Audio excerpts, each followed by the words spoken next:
ready back there? Okay, you guys are ready?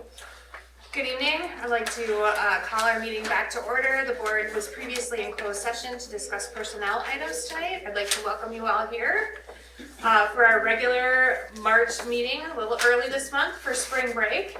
And we are joined with some very special friends tonight.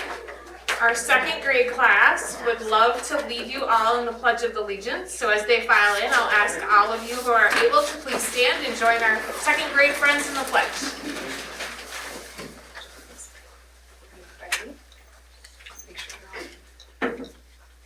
Let's move it a little bit more. Get them in here. And it's over there, Miss Fingers. Scooch, scooch, scooch. There you go. You got a big group. All right. Get you all on camera, so. Your flags are right there. Ready? I pledge allegiance to the flag of the United States of America and to the republic for which it stands, one nation, under God, indivisible, with liberty and justice for all. Oh, that was awesome. Great job, second grade friends. You saved me tonight.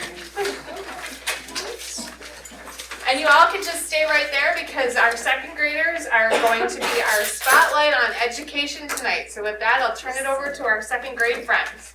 Perfect. We do have a slideshow that we will send over. Yep. Yes, we have slides from Jackson.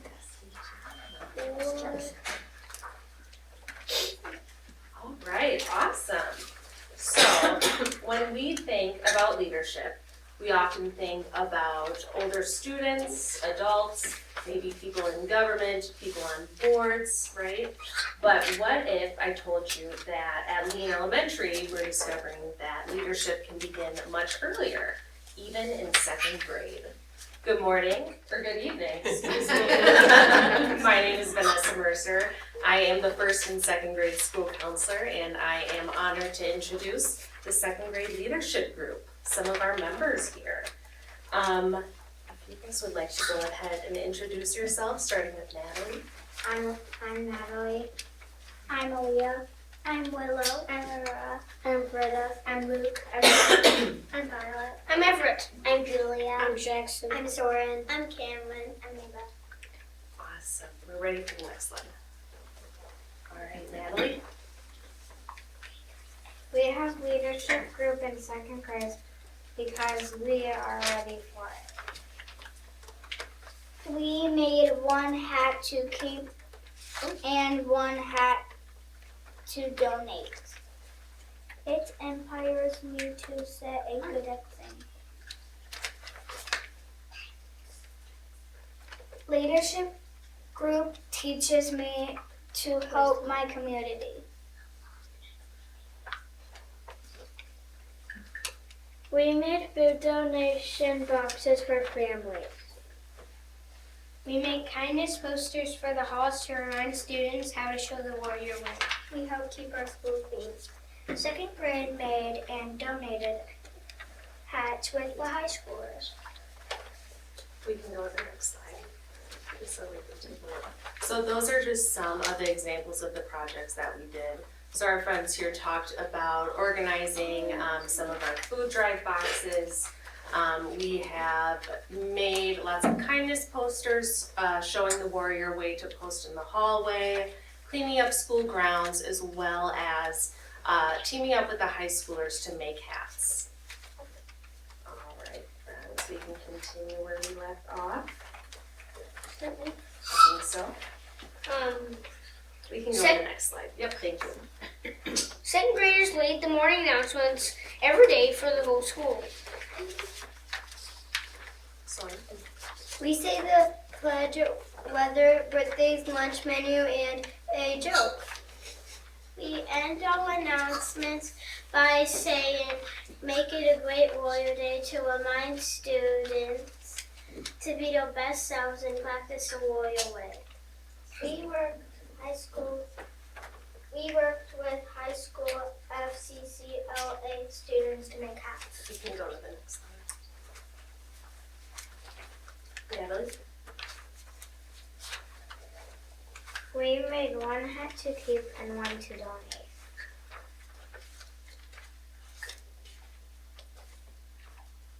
I like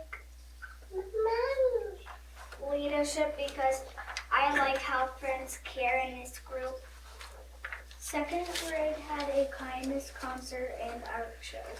So real quick, I just wanted to showcase some of the work that second grade has done as a whole beyond just second grade leadership group in general. Our leadership students definitely serve as role models with our second grade students in our second grade class. So membership in leadership group is contingent upon positive behaviors. So our leaders do their very best to show up as their best selves at events like these. All right, next slide. Britta? Leadership means helping others in the community. We might sell treats and drinks at pickup at the end of the day. We want to raise money for a cause that matters to us. Leadership group helps me feel confident in my abilities. Leadership group allows me to practice teamwork and have fun with others while working towards goals. I know that I can make a change in my school and community. Leadership means being a leader, having a kind heart, and showing empathy when people are poor. Leadership means being kind. Leadership means to keep caring harder. Leadership means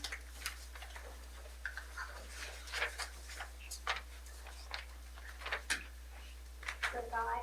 That's okay. Okay. Do you want to think of something? You said it in the Leadership video. means to show the warrior way. Leadership means always trying your best and be kinder. You can go to the next slide. Oh, just kidding. Next, we are planning a fundraiser. Leadership means working with friends to help the community. Leadership means showing empathy to others. Leadership is to be kind. Leadership means leadership means is helping kids when they need it, and when they need it, being kind and supportive. Leadership means being helpful. Our group has 20 members, so not everyone could make it. We made a video of some of the students who couldn't be here so they can tell you what leadership means to them.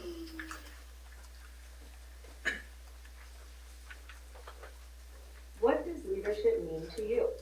It means being kind to others and not helping others out. Being really, really kind. Being kind and helping people out. Being kind and making friends.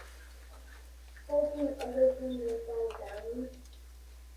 It means that I am helpful and being a good student and being helpful. It means being kind and respectful. It means being a role model and being nice. Helping the community. That's friends. Being nice to friends. All right, so we often talk about students as the leaders of tomorrow, but what we're seeing at Lean is that our students are already learning to lead today. So thank you very much for your time and have a great night.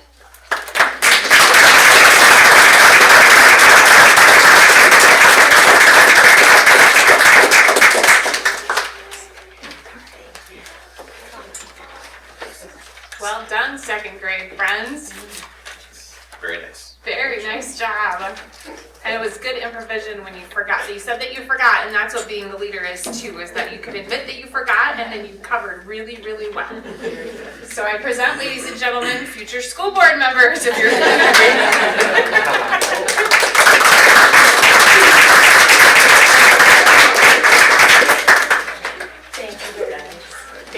Thank you, second grade friends. Sorry guys, best part of the whole night, it's all over. Everybody go home now. Thank you, everyone. Thank you so much.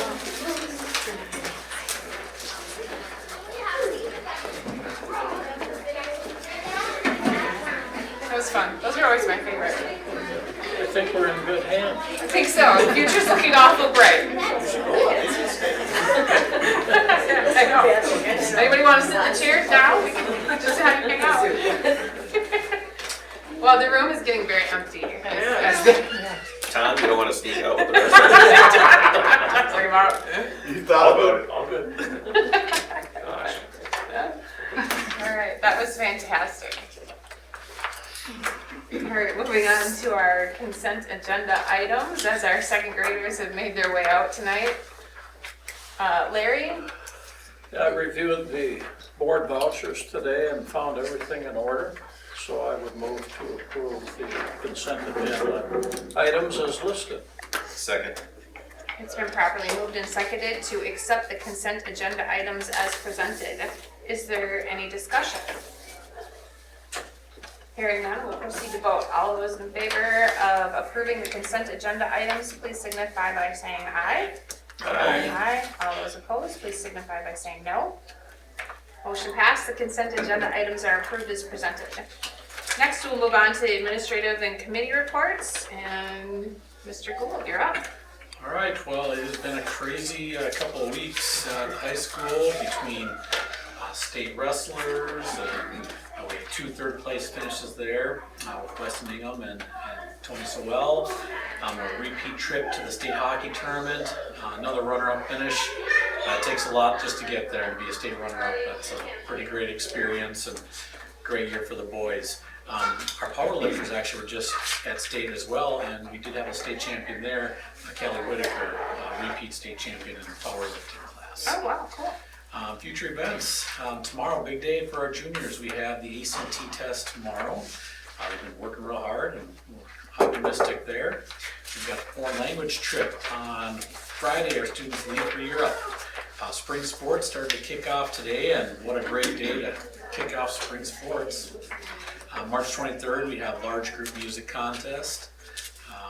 We're at the end of our third term on March 27th. We have Bloodmobile, the National Honor Society sponsors Bloodmobile on April 1st. We have a number of students and staff that participate.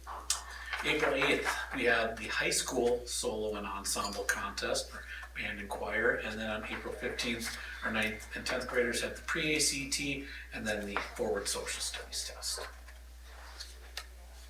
All right, Mr. Benson? All right. We just had students attend the Math Masters competition, and they were pretty excited. I believe there was around 20 teams there. We had one team, I believe, finished 4th and one in the top 10. I don't have the exact scores. They came back on Friday, and there was so much going on, and we're preparing. I know we had one student that finished out of hundreds of individual students, finished top 2, the second highest in Math Facts. And then we had a couple others that were in like the top 10 overall finishing, and hopefully we'll get those names out and into a Facebook promotion and everything very soon.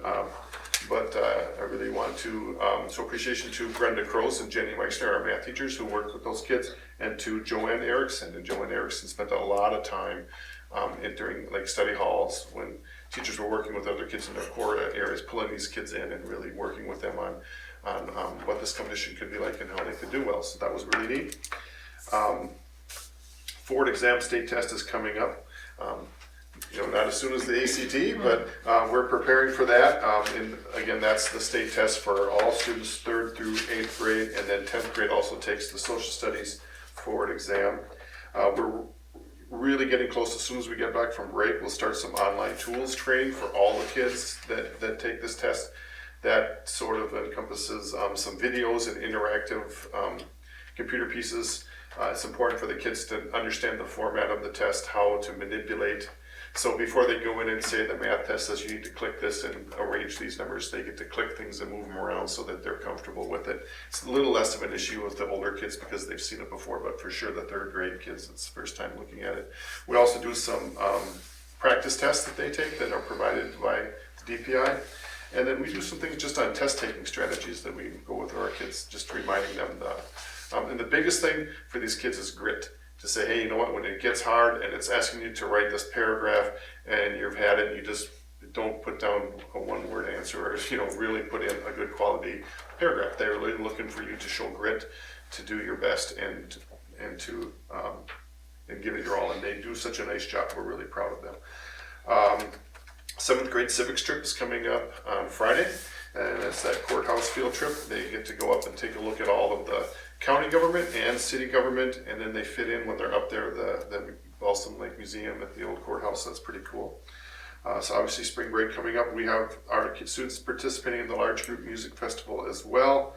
Our new teachers will be going through essential elements. Will you be talking about it? No, go ahead. Okay, so the essential elements class, and so all of the new teachers have, throughout the year, have been working in sessions, and different administrators and core teachers and leaders have been teaching them some of the ways of being an Amery teacher and the expectations that we have.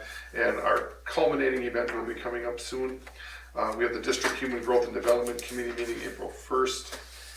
And then April 2nd, we have our Warrior Way celebration, and that's sort of like the big kickoff. Here comes the state test, where when we get back after the weekend, let's give it our all. Let's have that growth mindset, so we really hit that hard on that final Warrior Way celebration.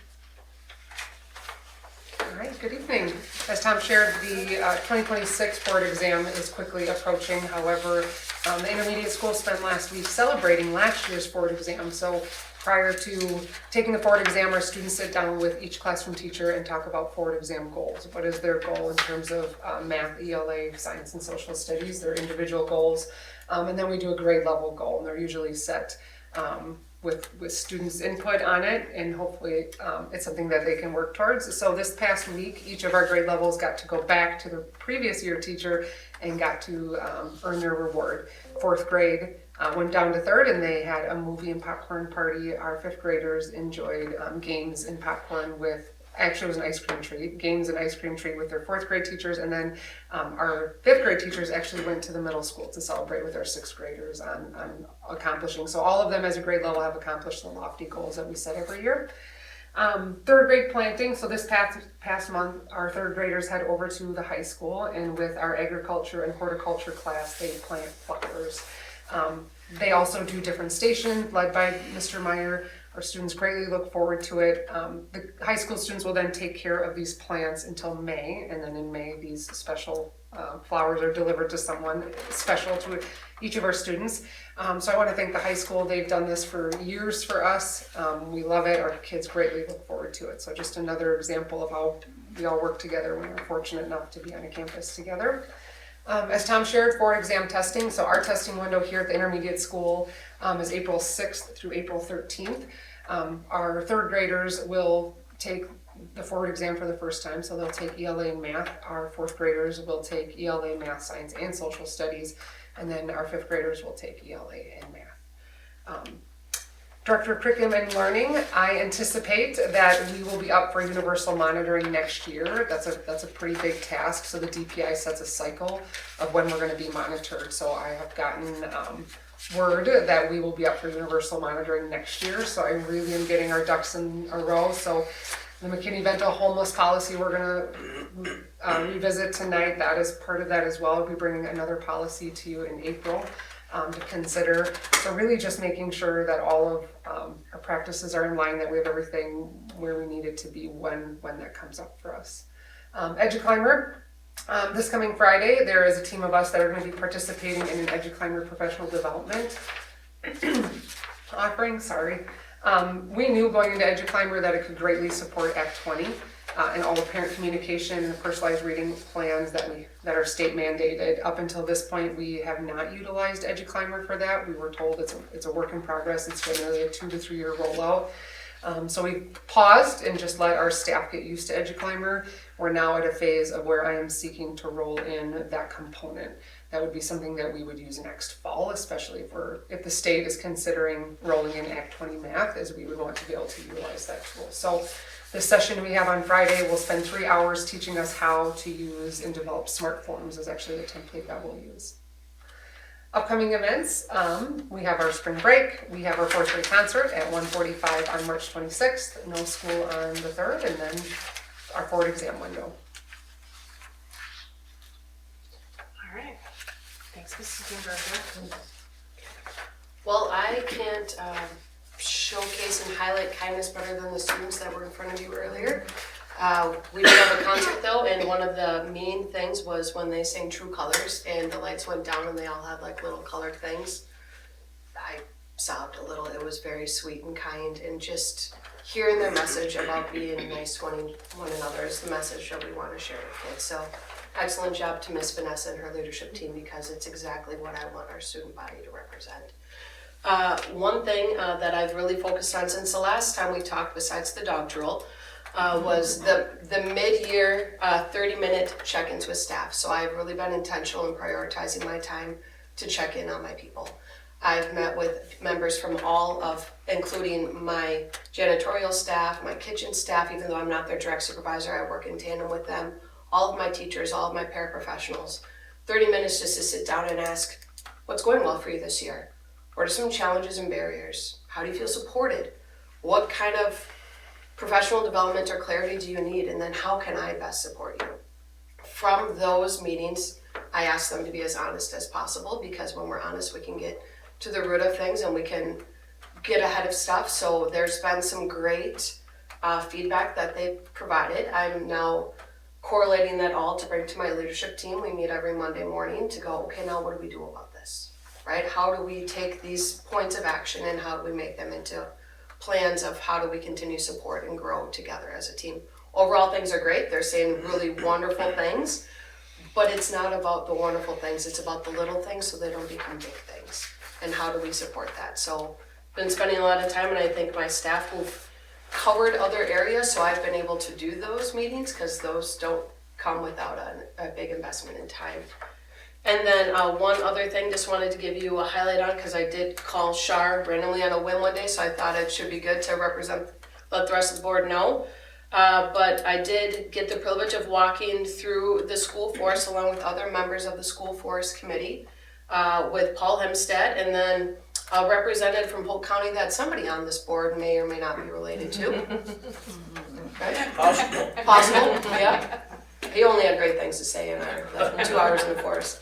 But what we did is we walked through the forest and we talked about, okay, what can long-term plans look like for here? Where are there hazardous trees? What do we need to do about the buckthorn? And really helping us be as proactive as possible as we start searching for grants, which is one of the things that we get to highlight and showcase today, that we have received one of them that was applied for, and there's hopefully more monies to come in getting that school forest back up to the speed of those who originally started to put it into that place. It's been a great committee that's been working hard at that forest, and I'm really pleased with the work that's going forward. And we have an Eagle Scout who's planning a project in there to put some educational signs and really jazz it up a bit out there, which should be fun. Upcoming things for us, report cards go home soon. People are super jazzed and excited about that. Asking for extensions on their deadlines, and I said we accept bribes and chocolate. Chocolate hasn't come through yet, but we'll see. Spring break is coming soon, and then we've got a first grade concert coming up on April 9th, but no school on the 3rd. There you go. Leadership means taking care and checking in on your people. Way to go, second graders. Now I'm going to have that in my head for a week. Leadership means. Yes. All right, thank you. Abby. Hi. A couple weeks ago, I attended CISA 11, which I always say thank you for the opportunity to meet with my fellow directors. It was a full house, and I actually was asked to present. They had seen some of the growth that students supported by an IEP are making in Amery on some state testing. I mean, I shout out to my predecessor who did a lot of work, but really the special ed teachers. So I got to share things that we're doing here in Amery with other districts, and that was exciting. But I have to share just how much work the last year the special ed teachers I've asked them to put into really digging into the tools that we're using. And we've made some big changes based on that work they're doing, and I think they're starting to show some difference with our students. So shout out to the special ed teachers on that work, because that's all them. Had a very successful child development day. We had 12 families join us, so we were packed, double up almost all day. It takes a lot of work to run that big day for our students, so I want to make sure I acknowledge and thank Kelsey Zisco, Mia Nortunen, Lisa Frank, Andrew Turner, Rose Kubiker, Megan Challenger, and Tracy Hemer. And then also big shout out to Amery Lyons. They always come and they do the vision screening, and they just love it. And it's so fun because they're good with the kids. So I appreciate them coming. But got to meet 12 new families of littles that are coming in. It was an exciting day. And then finally, I'm doing a book study. I have 2 teachers from special ed teachers from each building joining me for a book study this year. It's called The Way to Inclusion, and it's looking at a variety of ways we can continue having inclusionary practices for students with IEPs and how to continue to grow that. And so we had a really great second meeting, and so we'll have that. We're developing our inclusion plan to start implementing in all the buildings. So it's good conversation. I want to take a second just to give you, shine a light on you for a minute, because you had said that you were asked to present, and I mean, I know that you don't want to be boastful here, but I think this is really the chance to be boastful here for you and this department to say that you were asked to present because Amery has had such great growth in special ed kiddos and their testing and their achievements. And I think that sometimes it's easy to forget that those students make up a ton of our population. We test them all, and that they require the most money, the most services, and it is clearly, if that is the case, it is money that is well spent and well directed, and all should be proud of the effort. It takes a ton of effort to get to see growth, and that's, I mean, exactly what we've talked about is seeing that growth from some of our bottom learners to bring them up and get them up into speed. And that just, I mean, it says volumes of being a productive member of society once they graduate school. And so I want to give you the time that you deserve to shine in that department, because that is not an easy job. So, that's awesome that you have been recognized in that way, that the district has been recognized in that way. So Yeah, it was exciting to share. keep going. Very exciting. All right. Sean, do you have anything as a district administrator report? All right. That's it. All good things. Thank you all. And I saw that Ryan snuck in just in the nick of time, rolled in for. Everyone had notes, I'm like, must be about time. I have a pretty rolled in for the short, transportation report. pretty short presentation. We're not looking at any major purchases this year.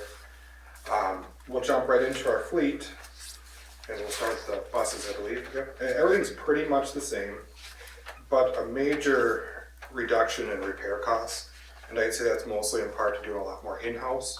And I'm really learning the Cummins software. We have almost a dealer level software where I can diagnose and go on the same level that we would if we brought it out. There's just some things we can't do. I did look through this 23-24. We did have a big transmission repair that we had to send out, a couple differentials, big jobs, so that was part of it. But mostly we do a lot more in-house. And I'm seeing that this year again too. But everything else is pretty much the same. And on the vans, it's very similar. I did notice, I looked into this current year, and we are down quite a bit compared to last year. We're not heading out to Cameron as much. We don't have as many odd transportation stuff this year. So I think our miles and fuel will be down this next report I do next year. But everything else was pretty good. We didn't need a lot of tires. That was a big change on that. And then I've also been working on, Laura Shogren and I working on the summer school routes. And we just don't have a lot of transportation use a lot of the weeks out of it. So I was having a 72 passenger bus and we're having 10 kids on it. So I just didn't think that was good. So we were able to cut down to 3 routes, still keep all the routes under an hour. So no kiddos will be on for more than an hour. And we'll just have to stick to more of the routes. So we did a lot of kind of cherry picking off the route. We go a couple miles out of the way, and we just won't be able to do that this summer. But it should save quite a bit by getting rid of one route.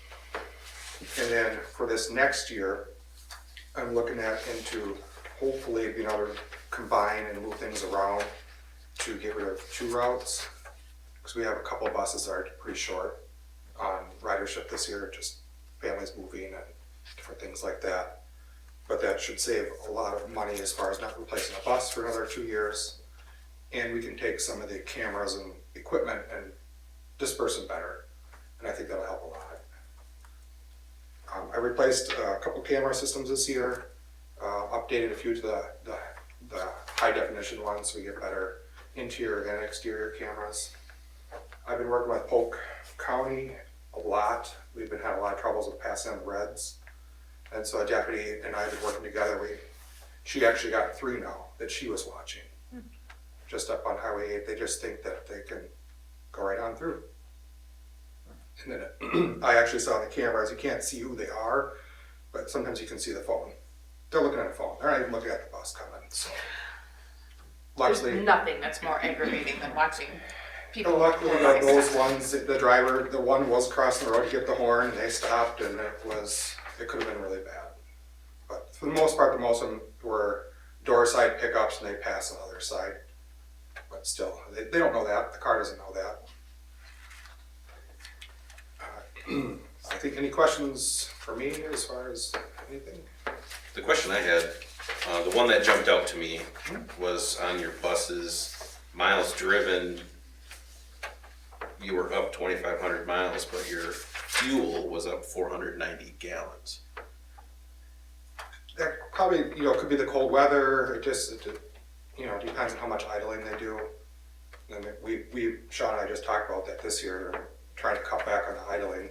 But when it's cold, you gotta keep the heat moving.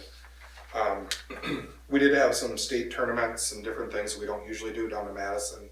So that was a big added fuel thing we don't usually see, which is good. We like the teams going to state, but it's costly. Sure. Fan buses, we did a band bus, plus the team bus, and it adds up. So the gallons of fuel too, also we have a hot pressure washer that takes diesel fuel, so that takes a little bit. Our grounds equipment, we have a diesel mower, so that's how much mowing it does. It's all included in it, but we try to separate out the buses from it. You were talking about condensing bus routes next year, not only for summer school, but the next calendar year or the next school year, right? Yep. The 26-27 school year. And are we still looking at around an hour for riding, no longer than an hour? That's my goal, yeah. And with the software, I'm able to play with that and see, you add it, you can hit right away, like how much is this at? And you can shift it around, it's really neat. I just want to make sure that our parents' needs are met there, that, I Yeah. know that that's a sticking point of kids riding the bus is that parents don't like them on there so long, and so. My goal is we have some routes that are really, really short, and then we have some that are really long. So if I can balance it better, I think that'll work too. And then another good thing is I do have one for sure retirement, and possibly 2. So, if we do cut routes, I'm not cutting employees. Right. Which it's hard enough to find drivers as it is. I don't want to have to give one the axe. Yes. Do we think that the repairs are down a little bit as well, just because we've been upgrading our fleet and we don't have as many old dirt buses hitting the little road, bit. or? A little bit. We do have. There was a couple buses I looked at. We had $30,000 or $40,000 into, and they were our older buses. But yeah, we did. We got left out. That one that got rear-ended. I had the replacement cost insurance on it, so we were able to get another new bus. So we got 2 buses in 1 year. So I think we had 5 buses at the time, were all within a couple years. Yeah, That helped a ton. it does.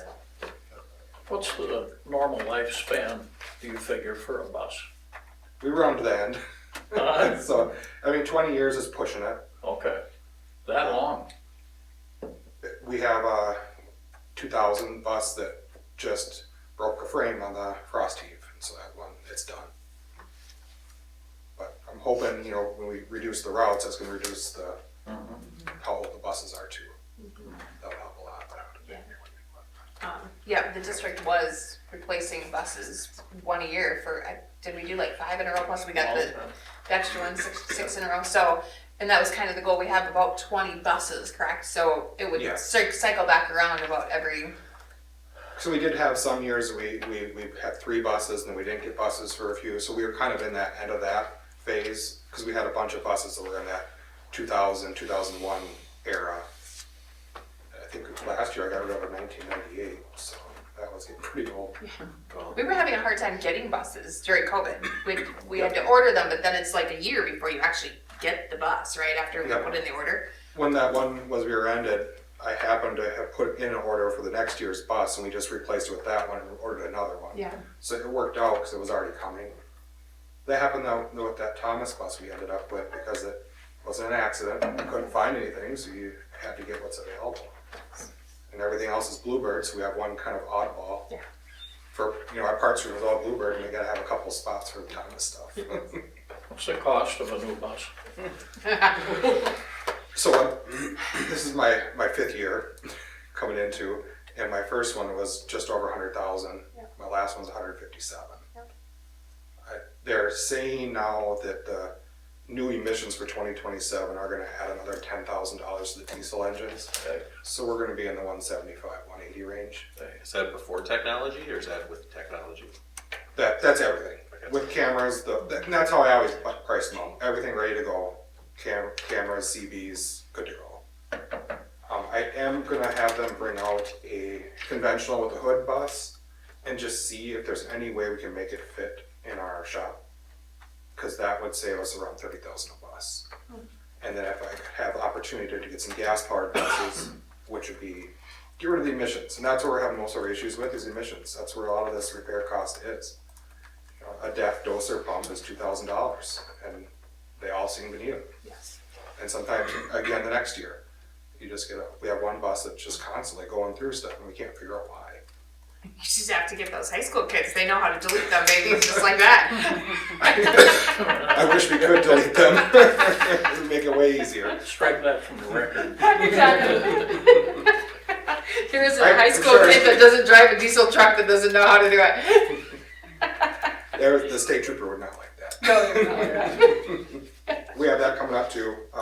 We do annual inspections. The trooper comes out and he will go through them with a flashlight, roll them with a creeper, and he checks everything. But every year he has something he doesn't tell us, but something he's really focusing on. And we've been doing pretty well. He always finds something. He's like, I can't let you get out of here without me finding anything.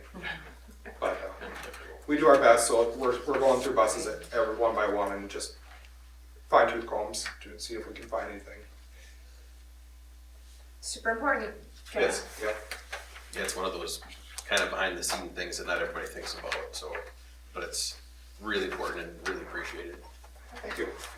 And our drivers, thanks to our drivers and recognize, I think there was just school bus driver recognition week, wasn't it, just too Yes, long ago? yeah. So thanks to all of our drivers, our van drivers, our school bus drivers. Couldn't do it without them getting our precious cargo here, all those cute little 2nd grade leadership people. Yeah, it's a challenge having the 4K to 12 on a bus, but we get it done. So it's a learning curve. Oh yeah. You gotta have patience to be a bus driver, that's for sure. That was the original Google, was when you rode the bus. All right. Anything else for Ryan tonight? All right, I guess you're gonna get out of here unscathed. All right. Thanks, Ryan. Yeah, thanks guys, have a great night. Thanks, you too. All right, after our informational items, our strategic plan 25-30 update with Dr. Durkle. Okay, you'll see 3 items that are highlighted in yellow here, and they are 3 items that are part of our strategic plan that we have hit just in this meeting. We haven't gotten all the way to the end of the meeting, but we will by the end of the meeting hit 3 different goals within this document. The first of which you'll see highlighted there is successful students empower every learner to reach their full potential academically, socially, and personally, ensuring they are prepared for the opportunities of tomorrow. We almost anointed them here this evening as the future leaders. I think we did anoint them as the future leaders of Amery. That is exactly why they're here, to give them that opportunity to demonstrate how awesome they are. So, successful students, we saw some of that here tonight. Okay, and there are 2 other spots. myself oriented in the document. The next item is located on strong community partnerships. Increased opportunities to partner with local community members and businesses, strengthening connections that benefit both our students and our community. And what I've noted here is, for those who don't know, our Warrior Pump downtown donates 2 cents of every gallon pumped to the school district of Amery, and we get a quarterly check. So 4 times a year we get a check from Save a Lot Warrior Pump downtown. And this last time around we received a Warrior check, a check from the Warrior Pump, I should say, for $1,557.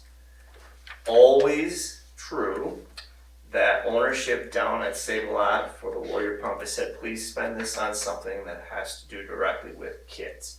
Don't pay the bills with it. And that's always been the standing order, and that's been happening for quite some time.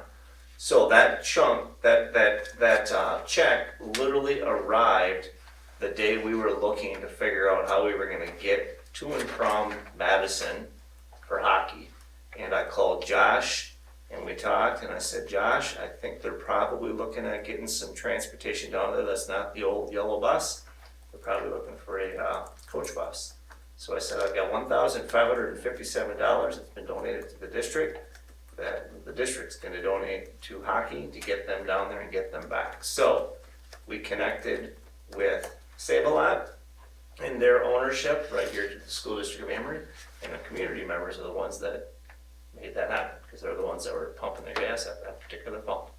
So that's connecting all of us up. So that's an example of our strategic plan, building strong relationships and partnerships. And lastly, on the very last page, haven't gotten there yet in our agenda, but it states on number 4, efficient and accountable Board of Education. Ensure responsible, transparent, and strategic management of district funds to maximize resources, support student success, and maintain public trust. We're going to talk about the Finance Oversight Committee here in a little bit, and that statement there probably personifies exactly what we're trying to do. So there's another real-life example right here within this meeting of us seeking to do work that's directly connected back to our strategic plan. And I'll take any questions, or you guys can make any comments that you see fit. Those are 3 items.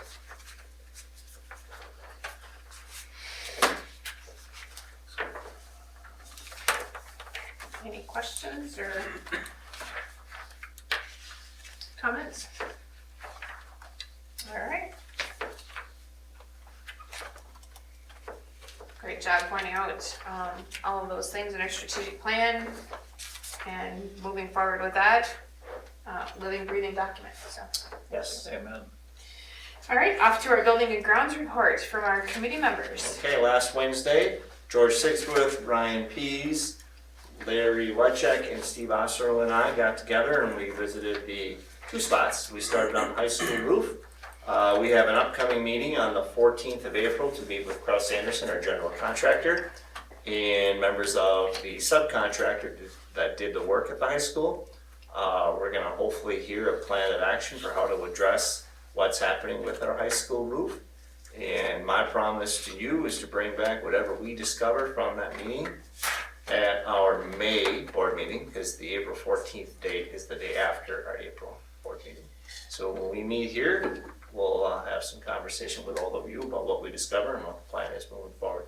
I'm not sure if you had anything, Steve, or you had anything, Larry, about that day on the roof. So we talked about this before winter hit. Yes. That there were some issues up on the roof, and it sounds like all the players at KA, everybody's on board with looking at it and looking at what we can do to address it and repair that thing for the next 20 years or whatever it may be. So good things happening in that they're all showing up to have the discussion. It'll be an important meeting. Yes, it will. So the second stop on that day was a visit over to Jorgensen Fields. There is a concession stand / bathroom between the 2 fields. And as you know, we upgraded that facility. The first item that we needed to address over there is our dugouts. Our dugouts are awfully close to home plate. So what we're going to do is put a netting across the front of the dugouts in those 4 locations, 2 at each field, so no one gets hit by a foul ball, because it could happen based on how close they are. There's a big difference in the distance between home plate and the dugouts at baseball than there is at softball. And remember, these are not just softball fields, there's youth baseball going to be played there as well. And having been around youth baseball plenty, it's not surprising to know that 12-year-olds don't always pay attention to what's happening at home plate when people are batting. So, I am very certain of that. So we're going to make it a safer environment. The bats from district dollars, the netting. The second part of our visit over there was the concession stand / bathroom unit. This is original to the complex, and you'll see just in this picture a variety of issues. That standing water is where concessions would be served, so we obviously don't want that. We're going to pour some concrete there, we're going to redo the siding, we're looking at redoing the roofing, and we're looking at doing some work on the inside. A couple of things that folks need to know. We are hopefully going to have an opportunity for a grant to pay for this work. This upgrade would not be done through district dollars. This would be done through a whole different process. I can't reveal what that is yet, but I promise to tell you that when we get to the month of April, when that perhaps is concluded. If we have an opportunity to get that funded, we're going to do that work, and the kids that are going to do that work, and the people who are going to do that work are our kids, our construction kids in the 4th term. They meet April and May, and they're going to help get that done. Some of the work they can't do, but much of the work they can. So we're looking at upgrading, adding the finishing touches to, in my mind, what's turned out to be a pretty awesome spot for playing softball and baseball. And we're looking, my words to the Jorgensen family has been since the beginning of this, we're looking at having the lights on in that field 4 or 5 nights a week in the summer. And with the amount of youth baseball we have around here, that's probably not unrealistic to think. Because it's been pretty quiet there for a while. So, And the field is ready to go. We're ready to go. This year. it's wet right now, but it's ready to play on. It's going to be a good deal. It's a very nice venue for softball and for youth baseball. And the work would be done 4th term of this year? April, May. And the funding options are, we can't disclose those yet, but that would be paid for By without grant, not district dollars. district dollars. So that was our trip over to Jorgensen last Wednesday. We're ready to play ball. We practice soon. We'll be playing soon as well. Well, and while we were on the roof, we noticed kids playing on the baseball field. Yep. So when there was still water, standing water other places, or snow piles other places, baseball field is up and ready to go as well. Our baseball field and our soccer football complex, we had advertised that as we hoped it would move from an April 1st to an October 1st to a March 1st to November 1st. There have been kids on the baseball field and the soccer / football field since mid-February. We literally could have, the day we were up on the roof, we literally could have played any outdoor game that day. Yeah. On any of those fields. And today, there was all sorts of track going on, so we're moving into spring sports, and these fields are allowing us to do so earlier than we ever have. I've seen a lot of fly balls hit the kids in the parking lot for softball. We're not going to be doing that this time around. The weather's been cooperative this spring as well. So. Until tomorrow. Well, sprinter, I guess we're in sprinter, so. Yes, correct.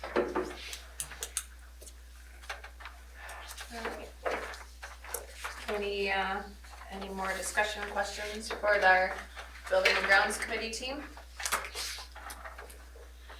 All right, thanks guys for going up on the roof, because this chicken ain't doing that. There's stairs. You could get up there. That's not the point of getting up there, it's the point of looking over the edge. And what are you pushing me off? I don't trust you people. I don't want your chair. I don't want your chair. I come with a broken leg. All right, up to budget update. Okay, well, I have an update to provide that I'd like to read for all of you and for those who are watching. So bear with me as I roll through this update about where we sit budgetarily. So, good evening. As the district administrator for the school district of Amery, I would like to take the moment to provide an update on our district budget as we prepare for the 26-27 school year. At the January special meeting of the Amery Board of Education, and as reported in the Amery Free Press, it was shared that the school district of Amery will be reducing expenditures. It was also explained that, like many districts across Wisconsin, we will periodically need to borrow to manage cash flow challenges created by how our state funds public schools. The school district of Amery is experiencing declining enrollment. In fact, most school districts in Wisconsin are seeing a similar trend. Because public school funding in Wisconsin is directly tied to student enrollment, the result of fewer students is less revenue. As enrollment declines, our financial resources decrease, even though many of our costs, such as utilities, transportation, and facility operations, remain largely unchanged. This combination of limited state funding growth and declining enrollment continues to place significant pressure on our budget. It is important for our community to understand that this is not a new challenge. Over the past decade, the district has already made difficult decisions, including multiple rounds of staff reductions. Throughout this time, we have worked diligently to minimize the impact on students while aligning our expenses with available revenues. Given our current financial outlook, additional action is now necessary. There will be budget reductions, which will include decreases in staff, as well as adjustments to programs and services. These decisions are not made lightly. We fully recognize the impact that they have on our employees, our students, and our community. Staff and other budget reductions will take place during the months of March, April, and May. Our focus remains on preserving the strongest educational experience possible within the financial realities we face. While these are difficult decisions, they are necessary to ensure the long-term stability of the district. We appreciate the continued support and engagement of the Amery community as we work through these challenges together. Thank you. I think it's a good picture for the community of where not only our district is sitting, but many districts are sitting, not only in our area, but across the state, and not only across the state, but across the nation. I will challenge a little part of your statement of saying that our costs have remained largely unchanged. We have seen that our costs, the inflation costs have greatly changed, and we have not kept pace with the inflation that we've seen in regards to health insurance, property insurance. I think a great example was when Larry asked Ryan, what is the cost of a bus in 5 years, looking from $113,000 to $153,000 to replace equipment. I've seen it in the 7 years that I've sat here on the board, looking at what our compensation and benefits for our employees. I think that was at just about 60% when I started. We're at 80% now, largely due to not the compensation, the take-home salary that we are paying our employees, but due to the benefits, the health insurance benefits. We revisit that yearly. Sometimes we are hamstrung by having to lock into plans for a couple of years to try to hedge our bets and try to mitigate what those circumstances look like to the district ahead of time. Nobody can read the tea leaves, but I think it doesn't take a crystal ball reader to know that health insurance doesn't get cheaper. It just continues to climb. So it doesn't matter if you have 500 students or if you have 3,000 students. The cost of doing business is just increasing with those continued costs. It doesn't matter. We still have to heat a building, whether it has 20 students in the building or you have 500 students in the building. the costs remain largely the same. The costs remain on how much it costs for the insurance, regardless of how many students you have in the building. That is a terrible way to have to look at this. I think probably us who are tied to agriculture and we string our debt load over a per head count in the dairy industry, that's what now education is starting to look like. And I can tell you that the dairy industry has never done well when it's come to that kind of funding model, and here we are.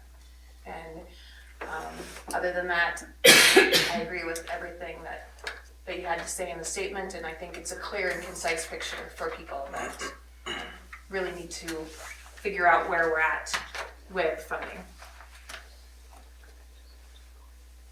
These decisions are not made lightly. Strongly agree with that. These have been hard talks and hard conversations, and really shouldn't come as a shock, I think, to anybody. They don't come as a shock to our staff. That shouldn't come as a shock to the community. None of us like to be in this position of making these decisions. All right. Off to the first reading of changes to the staff handbook and documents. Okay, there are a variety of documents here, and again, these are all first changes. None of this becomes official until the month of April. In some cases, there's more than others in the documents, so simply follow along. I'm looking at the certified staff handbook. On that second page, there are a couple of name changes. On page 8, you will see a phrase that's been added that states, underneath extracurricular activity assignments for volunteers, they must follow staff policies and procedures to request time off for events on a school day and use personal days for any missed work time. On page 10, there are 2 items. The first of which is a reauthoring of the onboarding/mentor program. So new staff members will meet with district office personnel on or before the first day of employment, and then you'll see some words that are scratched out here to complete the necessary payroll paperwork and benefit enrollment. All incoming certified staff shall participate in new staff in service the day prior to the start of the school year and new staff essentials classes during the school year. All new certified staff will be assigned a mentor and will participate in activities as outlined in the mentor-mentee handbook.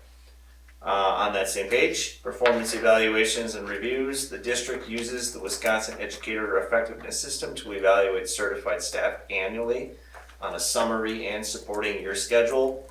Evaluation procedures will be communicated to staff by their administrators and through their new staff essentials classes.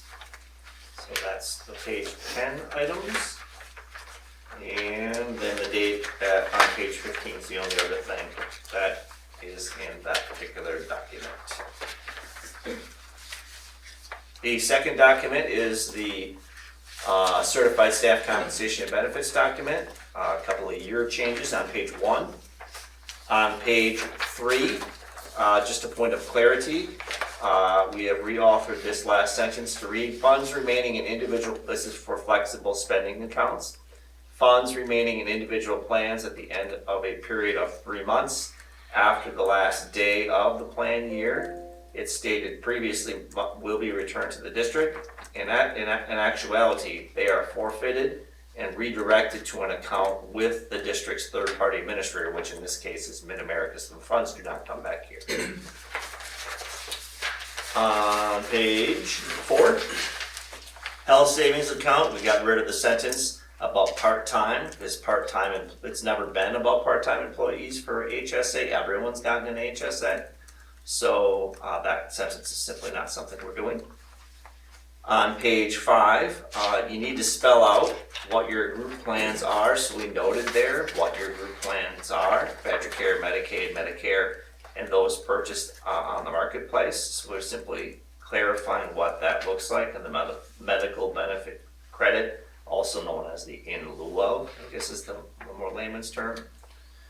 Workers' compensation, we added a sentence stating the employee is encouraged to contact the on-call nurse from the district insurance provider for evaluation of their injury, and that does happen. We open up, when someone does get injured, we open up a claim pretty much instantaneously, and that's sped along if we're actually in real time talking to the on-call nurse. The claim then has far more teeth to it because they know exactly what went down because they talked to the person. On the top of page 6, certified staff members must notify of their intent to retire moving in from March 1st to February 1st. And the logic in doing so, we need to have that moved up a month so we know what our staffing picture is like, so we can build our schedules and populate our classrooms for our instructors. And all of that allows us to plan for the budget. When we can't do it until March 1st, it simply makes it harder to do. And that's actually, it's been recommended by a variety of employee groups that we've met with over the course of time. They too think it should be earlier, so we're moving it up. That's for the old retirement plan and the new retirement plan, because you'll see it on bullet point number 4 on page 7 as well. Number 8, cross that language off. We simply don't do that anymore. That's a collective bargaining era relic that doesn't exist anymore. And point number 9 is connected to that. The management fees have been paid for by the employee. Page 8, we have moved to a system called Red Rover. Requests for personal days must be submitted using the Red Rover platform. District administrator has the right to approve or deny all requests. We moved the section you see in the middle of page 8 into the FMLA section because it just doesn't fit in sick leave, so you'll see it on page 9. The bereavement / emergency leave language, we have reauthored that to better define what emergency leave and bereavement leave is, rather than read all of that to you. You can see that it's been spelled out more clearly. That's simply what we're doing. And staff do avail themselves of this when circumstance presents itself. The online system, it's actually a requesting time off system for substitutes. It's Red Rover, and we simply have spelled out there what folks need to do with Red Rover. Our staff are clearly very tech savvy, and they've figured it out pretty fast. So we are able to document and fill sub positions pretty quickly. The FMLA language hasn't changed other than the adding of a clause, and it's been moved into a different section. And that added clause says, although employees must continue to pay their portion of benefit costs during their leave. That's simply more clearly spelled out. And then the last item, other than the date change at the end, is on the top of page 10. Under federal FMLA, employees may be required to use all accrued paid leave time before receiving leave without pay. Under state FMLA, employee must substitute accrued paid leave time or choose to take unpaid leave. So that's just making it more clear. So I will stop there because those are certified staff documents, and then we'll proceed into support staff documents when you have an opportunity to ask any questions or make any comments. Seems pretty straightforward. Okay. The support staff document in many ways mirrors what you just saw. Page 2 just has some name changes. I'm looking at the support staff handbook. And then I think there's one other change, it's the same change. On page 8, must follow policies and procedures for requesting a time off. That's for those extracurricular assignments. Oh, I stand corrected, there is one more item here. The orientation and mentors, that's the same as the previous one. So you need to meet with district office staff for an onboarding. And then the date change at the end. The handbook is always lighter on changes. Yes. On the orientation to mentors, new staff members should meet. Should that be changed to will meet, like the other handbook was changed? Oh, that makes sense. That's what we do, and that's what we want them to do. So we all know the rules of the road before we start. Because that was struck out in the certified, we struck should and changed it to will, so we should probably make that change there. The support staff compensation and benefits guide, the FSA, flexible spending account, that language is mirror of what you already heard me say. On page 3, the HSA mirrors what we just had to say. Page 4, same thing. both of those items, the spelling out what your carrier is in essence, and then your workman's comp clause that's there.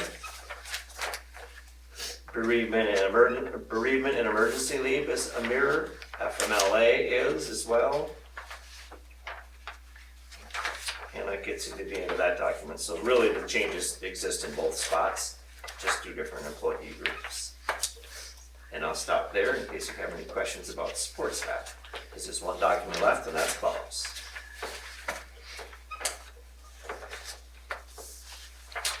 In the clubhouse document, the flexible spending account language is the same. HSA, medical benefit credit or in lieu of is the same, workman's comp is the same. Uniforms, the clubhouse staff, it reads clubhouse staff will receive a supply of branded shirts to wear Monday through Thursday. Additional shirts may be purchased at the cost of the employee. Employees should notify their supervisor if a shirt becomes damaged at work and needs to be replaced. If employment is separated before completing a full year of service, all district purchased shirts must be returned or the cost of the shirt will be deducted from the employee's final paycheck. On Fridays, staff may wear a work-appropriate Amery Warrior shirt of their choice, or they may wear one of the clubhouse shirts. Staff are also encouraged to participate in any designated school dress-up days or spirit days. Employees should contact the director for more information about clubhouse uniforms. PLT language, we have revisited this before when we created this document. There's PLT language that's been added and made more clear. And emergency bereavement, that spells that out more clearly. And lastly, attendance. Consistent staff attendance is essential to clubhouse operations and maintaining a positive environment for children. Absences without notice, repeated tardiness, or failure to report to work as scheduled may result in disciplinary action up to and including termination. And that's the last of the documents on the first reading of those documents. And I'll take any questions or comments you may have. Much of this is statutory language change. Yep. Stuff that we don't really have control over. Or stuff we haven't been doing and is in there, so we probably should not have it in there anymore. Just clean it up. You will note that there wasn't anything done with compensation in this first reading. All compensation conversation will take place in April. So, wait a month. Any other remarks or revisions that need to happen? All right, now we can move on then to our action items tonight. And that would be the second reading of board policies, and the first one is 188, board member participation in meetings via technology. This is the second reading and these remained unchanged from the first reading. So if you would like to move forward with that policy, you would need to make a motion to do so. I will make a motion to approve board member participation in meetings via technology. Second. It's been properly moved and seconded to accept policy 188, board member participation in meetings via technology as presented and read last month. Is there any discussion? Hearing none, we'll proceed to vote. All of those are in favor, please signify by saying aye. Aye. All of those opposed, please signify by saying no. Motion passed. Board policy 188, board member participation in meetings via technology is approved. Second is the board policy 426, homeless students. Jess? Yes, so this is second reading. This is just, again, in preparation of universal monitoring for us, just guaranteeing that any student that experiences homelessness, we will provide a variety of supports and ensure that there are no barriers that would prevent them from accessing free and appropriate education. Thank you. With that, I'll take a motion to approve board policy 426. So moved. Gwen, is there a second? I'll second that. Larry? It's been properly moved and seconded to approve board policy 426 homeless students, the McKinley-Bento Act, as presented at the last meeting. All of those in favor, or is there any discussion? Hearing none, we'll proceed to vote. All those in favor, please signify by saying aye. Aye. All those opposed, please signify by saying no. Motion passed. The board policy 426 homeless students has been approved. And we'll finish off with board policy 443.5, student use of cell phones, Act 42. Nothing has changed since last time we met. This is the second reading of that same policy you saw last month. So if you're interested in proceeding forward, you need to make a motion to do so. Can you go over again, because this is being driven by state, right? Yes, this is Act 42 is coming straight from state legislature, yes. So my concern is that how do you regulate it? How do you, I mean, so you pass a policy, right? You pass a policy, these are the things we're gonna do, and then we Yes. could potentially approve something that there's no way you could ever do it. So let's walk through the bullet points on the first page underneath where it says, students shall not use electronic communication devices to engage in bullying, communicate test answers, etc., to take, disseminate sexually explicit or otherwise inappropriate images, to take pictures in places such as locker rooms, bathrooms, changing areas, to create, communicate, share, or post recordings, images of other students without their permission, and in violation of district's rules surrounding students' acceptable use of technology. All those things we already do. Right. That's already the substance of what we do largely at the high school and middle school, because that's basically where these devices exist. Now, the second page says possession and use of electronic communication device by a student under this policy is a privilege. A student who chooses to exercise this privilege does so subject to the following conditions. So, the students aren't allowed to use them during passing times, and are allowed to use them, during passing times and lunch periods, excluding classrooms, restrooms, locker rooms. The district is not responsible for the safety and security of the personal devices. They need to know that going in. If the district determines that a student has possessed or used such a device to violate the law, that's going to be a problem. If a district official has reason to suspect or determine that a student must possess or use the electronic device in violation of the law, this policy or school rule or directive, a district official may temporarily confiscate the phone. A device possessed or used by a student may be subject to appropriately limited search by a district official. All of that is what we're already doing in so many ways. Neither this policy nor any school rule shall be construed to limit a student's ability to possess, inappropriately use an electronic device that functions as assistive technology that is necessary for a student's IEP or a Section 504 plan. That's also where we're at. So we're largely doing already what they wanted us to do, we're simply firming it up.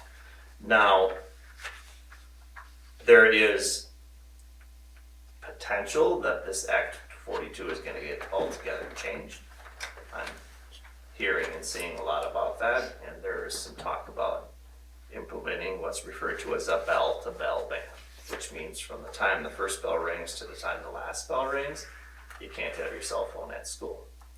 Now your question, Steve, is how do we enforce that? I'm going to state that question at this time.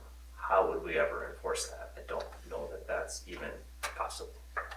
It hasn't happened yet, but it's out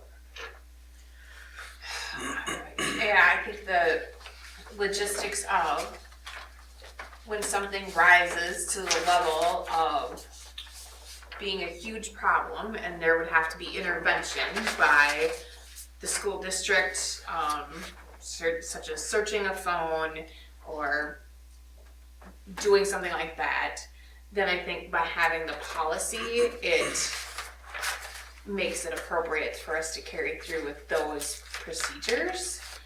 But then it becomes when do you pick and choose of when to implement the policy, but I don't know that we have a lot of choice with our hands being tied. The state says you have to have this policy. The big change that we had to include here that we didn't have in our previous policy, though common sense would dictate we're already doing, is in that last paragraph before the bullet points, and it reads, "The rules shall permit students at all grade levels to use a personal electronic device as needed to contact a responsible adult in any emergency situation that involves an immediate threat to the health, safety, or property of any person." That's what we would already do, we simply didn't have it spelled out in the policy, but that must be in the policy according to Act 42, so now it is there. I don't know that we're gonna be getting into who can and who cannot have a cell phone. If there truly is an emergency, I don't know that that would be our top priority, but it has to be there, so it's there. And I can only assume that that was demanded by the legislature because there was extreme pushback by parents Sure. to allow their children to have a cell phone in school in case they needed to get a hold of them or in case there was an emergency that it was so needed for. Does this, because I've read through this a couple of times, and I keep thinking that there are problems, unforeseen problems maybe, but like, does this policy mean that a teacher can't require a student to leave their cell phone in a pocket at the door? They can require them to do that, teachers do. Happens all the time. But a bell to bell would say leave them in the cell phone hotel when you get to school and there's 375 spots. That probably would work. See, we're built to build at the middle school, we don't allow them to have them out in the hallways either. And the way I read this is the building principals are authorized to establish school rules within the skylines, and so they just aren't able to handle it, that's all they would do. So I would prefer just to say, when school starts, you put them away, and if they have them out, they get in trouble. It's working, what they do is they say I need to use the restroom, and that's where they go in. And they're not just to the phone in the restroom either, but they know I'm not gonna look at them when they're checking their texts, but. I would say probably a quarter of our fifth graders probably have cell phones, and we have the same policy. No, the high school is, the high school clearly is a different animal. Yeah. It's like an appendage. I mean, I'm not gonna be crazy, but yeah, it's like an appendage. And for Josh or Dylan or whoever the said staff person, for them to round up phones, I don't know that I would want that job, because I don't think that would go very well. But can we make friends with the cell phones and have them used when they can be used for instructional purposes? I think we've done that. Are they a distraction? Yes, they are. But I don't think any policy is gonna avoid the distraction. I would maintain if we really wanted to end the distraction, I don't think they're on their cell phones checking the news. I think they're on social media. That's their news, Sean. That's their news, I guess that's the news. Not the news I'm checking out, but that's Sometimes what it they're might be doing. more reliable.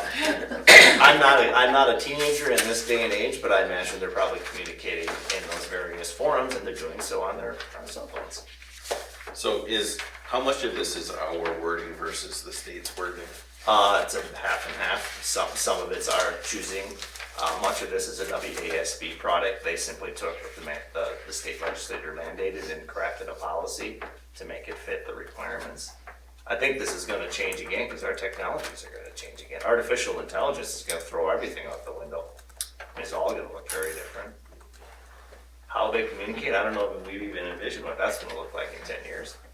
No clue. Doesn't exist yet. Josh has been to just as many events that are social in nature with high school kids. It's always astounding to me. There'll be 4 kids sitting around a table and they won't be talking to each other. They'll be communicating with each other on their devices, which is to me strange, but that's all they roll. I get the stink eye once a week. I walk up to a group of kids sitting at a table and say, "Why aren't you just talking to each other? You don't need to text each other." And then they glare at me and I walk away. That's who they are, I guess. Yes. Who has the authority to go through the forms? If we're talking about something that is sexual in nature or something like that, I call the police all the time. We have reports of that. And do they need permission from parents to search said devices or talk to Do students? the police need permission? Yes. They do not. If they have probable cause that they will discover something, no, they don't. But typically, high school administration works with police and they try and do that gracefully and respectfully. And typically that's what they probably end up striking an opportunity. Usually what I get is a kid will bring me like a screenshot, like proof of something going on, and then on the phone I go, and that's where we usually go. You'd be surprised how many things happen outside of school, then they bring 9 it to to 11 o'clock. they at bring it to night us is the to golden try and hour. reinforce what the kid did on their phone at home. Why are you letting my kid getting bullied? Yeah. This 9:30 p.m. message, you mean? Yeah, it's hard. It's like, it's overwhelming sometimes.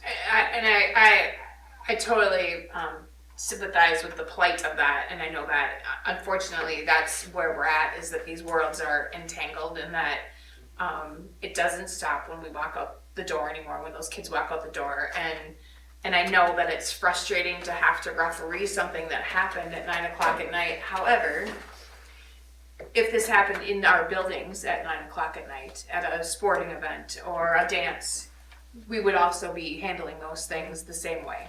I know it's hard and it's endless, and I applaud you for the jobs that you do, but I think we do have to be mindful of that things that often start at school spilling over into the evening or the next day, and then spilling back into school, or starting in the evening and then spilled into school the next day. They're just so intertwined. I just don't know that the kids don't get a break, and now as educators, you also don't get a break because of it. So I understand the frustration, but it is the reality that where we're at now.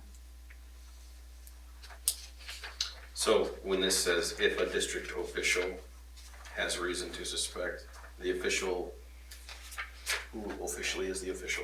Is that? Well, these gentlemen would be his building principal, but what they're typically gonna do is they're gonna call the police if it's reasonable suspicion of unlawful activities.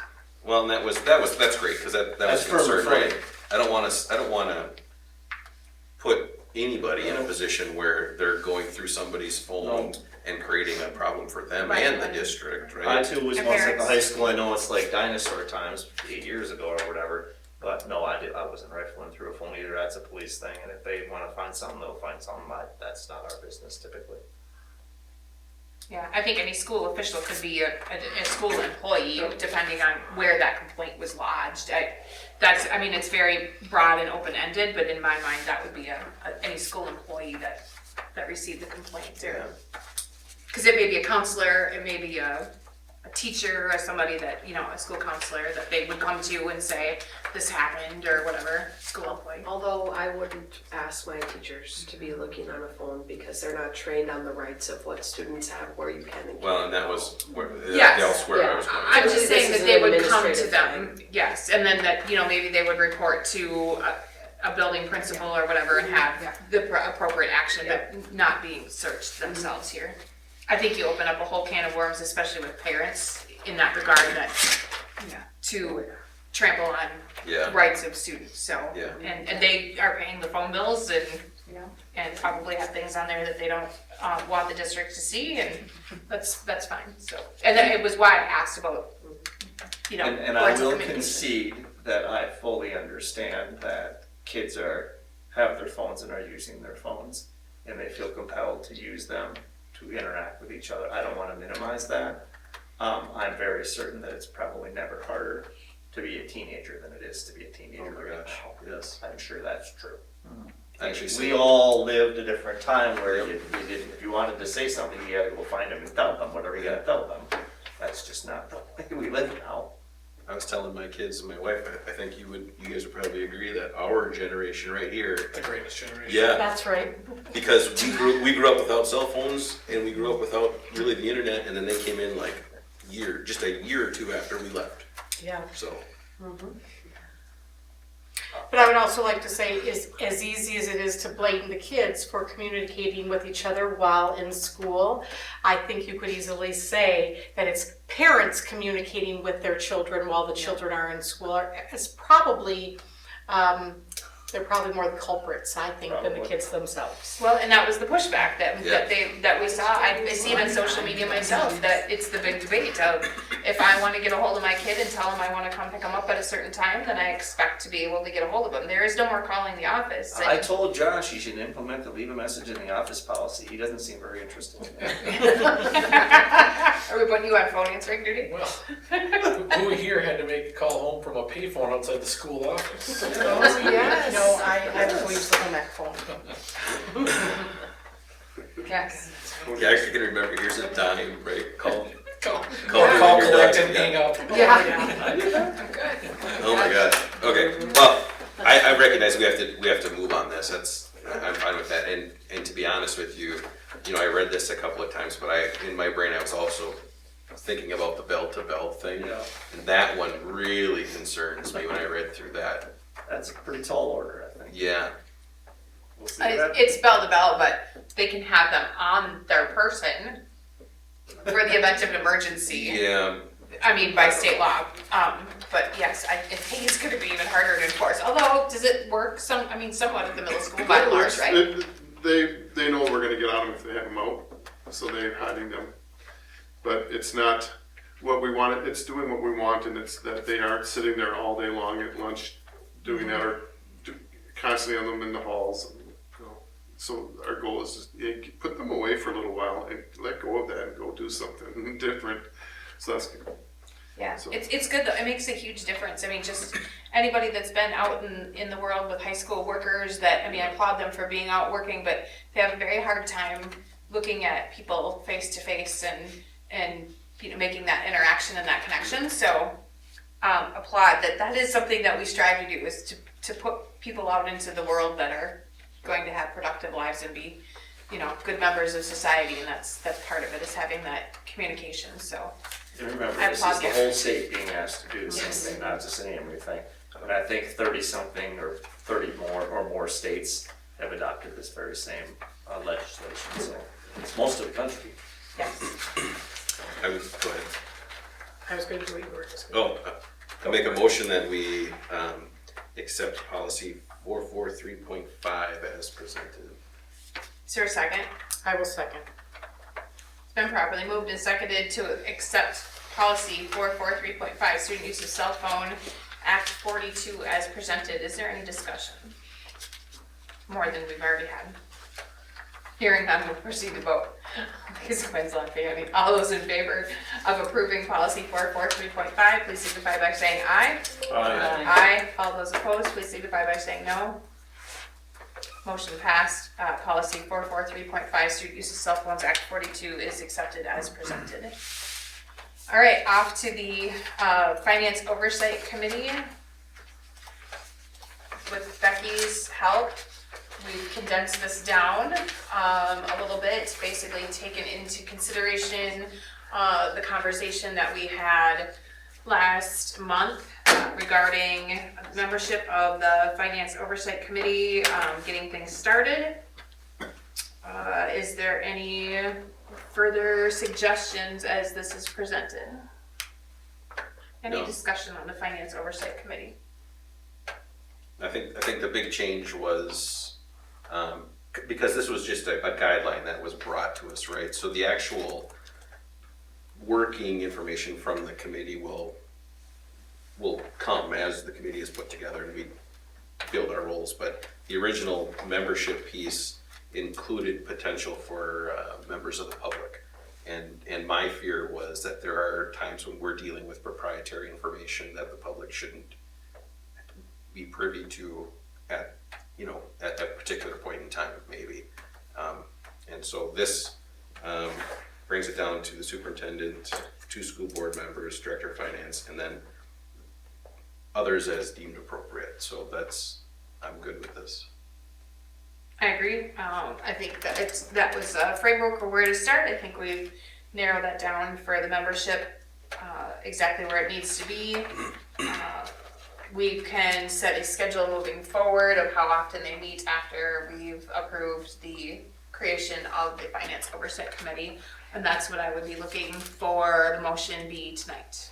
So we're not necessarily approving anything on the document other than we're approving This the is just a framework, this. design of the committee itself, Yep, just the fact that we're putting a All I'm committee together. asking for tonight is the approval to create the Finance Oversight Committee. I would make the motion that we create a finance oversight committee. Second. It's been properly moved and seconded to create the Finance Oversight Committee. Is there any further discussion? The only last thing is we've had a conversation amongst ourselves about Larry and I being those board members. Are we doing that tonight as well? Or is that a separate piece that? I don't think you need That to, comes- because I see it as akin to like the curriculum oversight committee, and that name of that person from the board that's on the curriculum oversight evolves over time. When someone's no longer on the board, for instance. I think we do pass that every year as an action item. I don't think you need to pick the committee members. I think it'd be a fool's mission to do so, because people come and go. I think as well. Obviously, we've talked about appointing Steve and Larry on that committee because it made sense.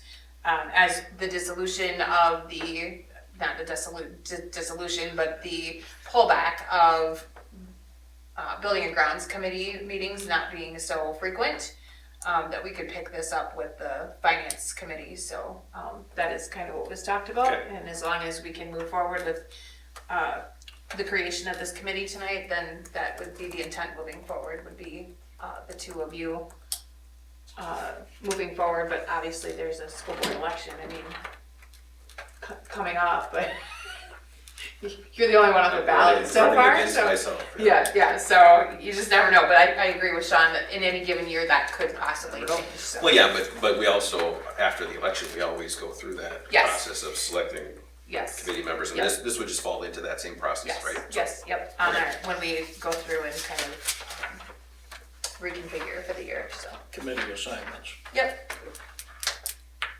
Good. all right. With no more discussion then, I will ask for all of those in favor of approving the Finance Oversight Committee. Please signify by saying aye. Aye. Aye. All those opposed, please signify by saying no. Motion passed. The creation of the Finance Oversight Committee has happened, and we will get moving with that. Thank you. And off to Start College Now and the Early College Credit Program with Mr. Golden. 9 students interested in taking college courses next fall. That's so good. Any idea where they're going or what's? It's all River Falls and Northwood Tech for the most part. Okay. I have a question about it. Students pay, correct? Not for Start College Now. Not for Start College Now, okay. The graphic spells it out. Start College Now is 100% us, Okay. and the pupil pays nothing in the ECCP, but the state pays a portion. Okay. It's always going to be for districts. You have to say yes, Yes. and you have to pay, which seems like a bad deal, but it's the way the law's written. So it's good for the kids, so good for the students who like it. Is there a motion to accept the ECCP and the SCN? Yeah, I'll make that motion. Is there a second? I'll second it. Steve and Larry, it's been properly moved and seconded to accept the Start College Now and Early College Credit Program applicants. We don't get to know who those people are, so there's 9 at this point, so is there any discussion? Hearing none, we'll proceed to vote. All those in favor of approving the ECCP and SCN, please signify by saying aye. Aye. Aye. All those opposed, please signify by saying no. Motion passed. Tell some students they're going to college. And then off to donations to the district. Okay, Little Falls Lutheran Church, a donation of $450 to help with student lunch balances. Adam Ryderpush and Anderson Corporation, thank you for the donation of $200 to the Amery High School Student Council. And lastly, I already mentioned the Amery Express, donation of $1,557.48 raised from the Warrior Pump. And we use that money to fund the trip for our hockey team down to Middleton and back. And those are the donations. Pretty awesome. Is there a motion to accept the donations to the Move district? for approval. Larry, is there a second? Second. Gwen, it's been properly moved and seconded to accept the donations to the district as presented. Is there any discussion? Hearing none, we'll proceed to vote. All those in favor of accepting the donations to the district as presented, please signify by saying aye. Aye. All those opposed, please signify by saying no. Motion passed. We accept the donations to the district with many thanks.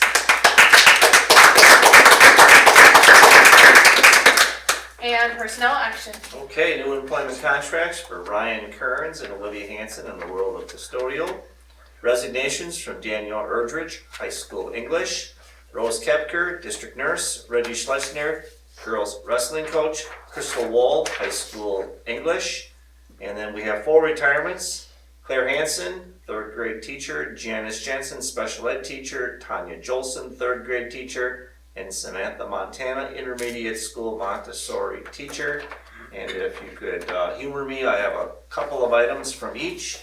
The standard questions that I've asked year after year in no particular order. And you folks can chime in if you know them better than I or as well as I or however. You can chime in too. So I'll start with Janice Jensen. Janice has been in education for 42 years. And she has worked in special ed from kindergarten through grade 12 in 3 different states. 27 years here in Amery, the high school, middle school, and elementary school. Her favorite memories, the aha and I can do this student moments, such as holding a job, solving for X, pulling a joke on another teacher, learning to communicate, read, swing, play, and being a friend. Equally memorable are the friendships and connections I have made throughout the district in the community of Amery. Retirement. She's looking forward to being a grandparent, cows and gardening, traveling to Australia, and not rushing in the morning. And me, I am interested to see what a retired Janice Jensen looks like, because I have not seen that version yet. I don't She's think a there's going to be a hard-working retired person. Janice Jensen. I think she's going to be, when She's she not. says cows, she means it. She's not sedentary, that is for sure. And I'm not sure if anyone else wanted to speak about Janice, but Janice Some Jensen. big shoes that we're gonna be trying to figure out how to fill. And congratulations to her, 42 years is an incredible time. An incredible length of time. She, Janice was one of my students, my special needs students. She was his teacher not only here, but also at our Sunday school.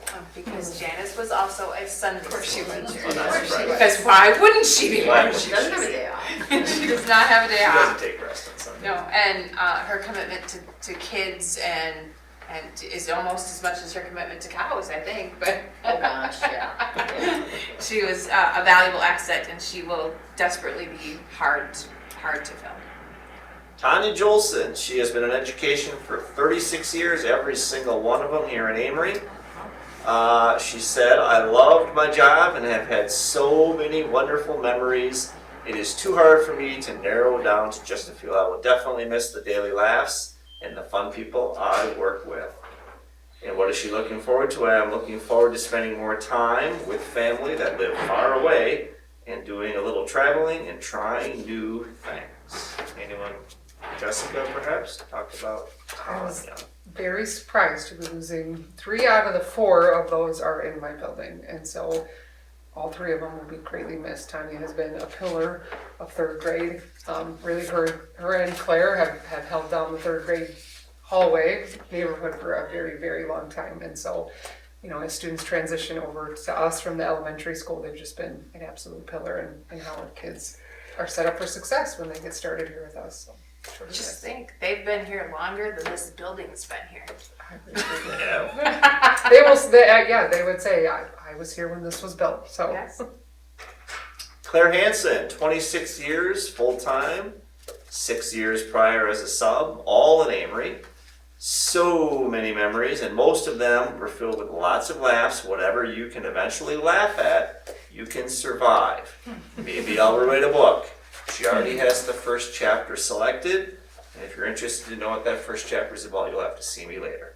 I really am going to miss my job. I have loved coming to work every day, and not many people can say that, but I'm looking forward to going to Destin anytime I want to, Dustin's in Florida, and not having to ask for permission in the dark days of winter. Couldn't disagree with that. Claire? Claire has shared the same with me. She greatly loves her sunshine and water, and so she's really looking forward to that as well. And as I said with Tanya, she's just been a really big pillar in third grade for us. So those are two really big spots in third grade, and they'll be greatly missed. And if that wasn't enough, Samantha Montana also at the intermediate school. She's been here for been in education for 26 years, 22 of them here.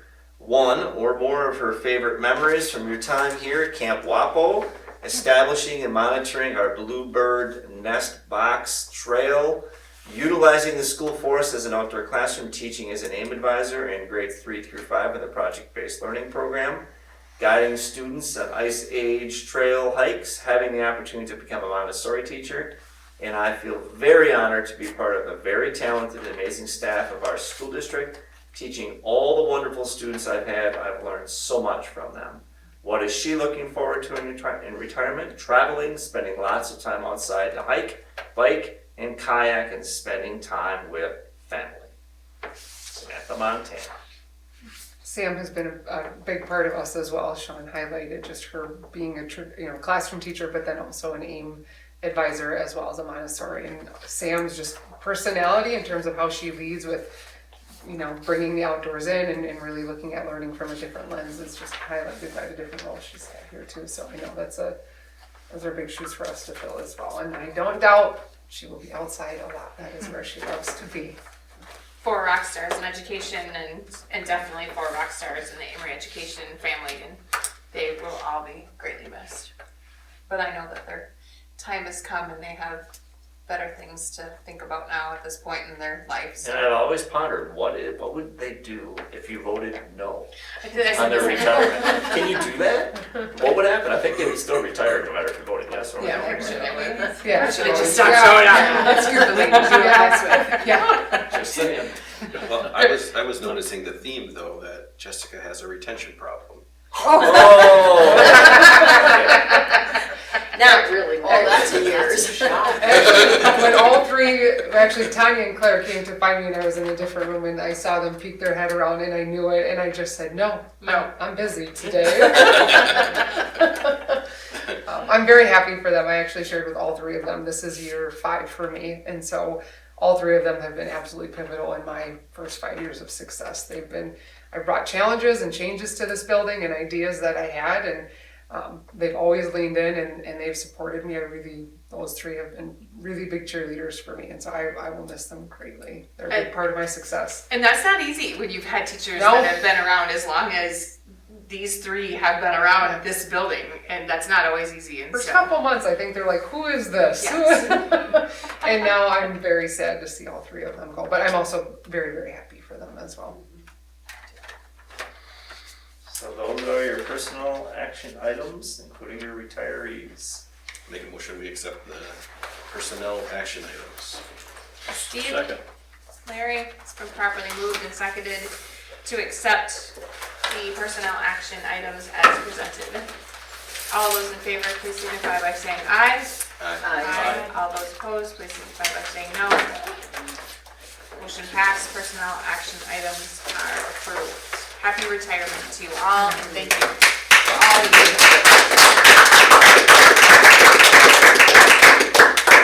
And we do need to reconvene into closed session tonight, as promised, to wrap up Dr. Derfler's evaluation by the board tonight, as we put off from January, because Steve was in sunny Las Vegas, so thank you, and then Larry was in nice Alabama. So we are now welcome back to the cold in Sprinter, and we are going to get that done tonight. So I will take a motion, entertain a motion to go into closed session for considering